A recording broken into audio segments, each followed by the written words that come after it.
how did you see the culture change, the founders change as we've shifted from, let's say, pre-seed, seed, Series A, and then Series B? Because I think the type of investors you encounter also change.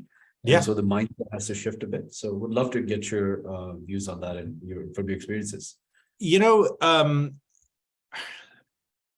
I'll quote Shakespeare, right? If you are true to yourself, you never have to lie to anyone. And that's how I basically think about culture, okay? Pure Storage was successful. It was in a competitive space. The technology was good. It was great, but yeah, it could have been better in some areas. We've lost a bunch of deals, et cetera. That's totally fine. But the culture was the best job I've ever had as a CIO, no question, okay? Collaborative, open, upfront, honest, transparent, like just ownership. There was just a way that we had basically, but one of our biggest problems as a company was a lot of people wanted to basically come to work. A lot of our customers wanted to work for us. I mean, it was just bad, right? So the thing about culture, and I'll put a bunch, I'm not doing sorry for this shameless plug, but I do a bunch of blog posts about how you basically think about company culture. But the key thing that I would basically think about is it's a representative of you as a leader if you're a founder, okay? So you can think you got away with stuff. I'm telling you right now, I'm giving you notice, you ain't got away with anything, okay? Because people aren't stupid and they actually realize this sort of stuff. So you can continue to basically think about doing things which are, let's just say, slightly, not really on the right level. And so you've got to be open and honest about that. The best foundation for a good culture is the one that is able to basically scale.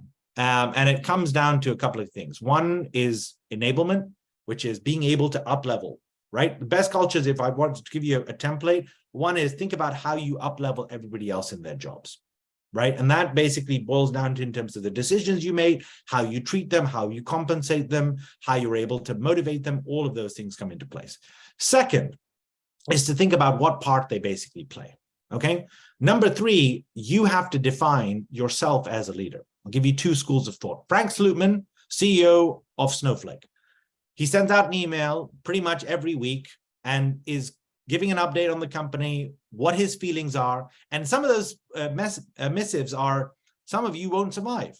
And guess what? As awful as that sounds, people know where he stands. He's not a warm and fuzzy guy and all that sort of stuff. He's like, I just want to win. I'm a competitive guy. I think that's the culture you want. If you want to be part of that culture, go work there. That's totally fine. It does not for everyone. Then there are others who are like, look, I just want to build a great company of great people. And ultimately, I agree with that school of thought. If you are passionate about something, success follows. That's my school of thought. I just believe that in the longer term, right? And so the other aspect about culture is when you have a downturn, this is when it starts to come out. How you make decisions, how you interact with people. So my biggest piece of advice is just founders don't have enough think time. Just take a step back. It really helps. A close friend of mine gave me this advice. They said, she said, you've got a lot of things going on. Just take a bit of a step back. Have a degree of patience about where you want to be able to take this company to the next level, where you want to be able to move towards, both personally and professionally. And I think that makes a tremendous amount of difference, right? So I basically call it a proverbial kind of walk, right? You just, whether it's mentally or otherwise, you actually need to think about, why did you start this thing? Who's in this with you? How do you basically make the decisions? And communication of those decisions is very, very important. And that is demonstrative of culture, and I think it's very important to be able to do that. So, and it's an important topic, and I'm happy to do a separate conversation about that and just talk about company culture, but we're going to run out of time. So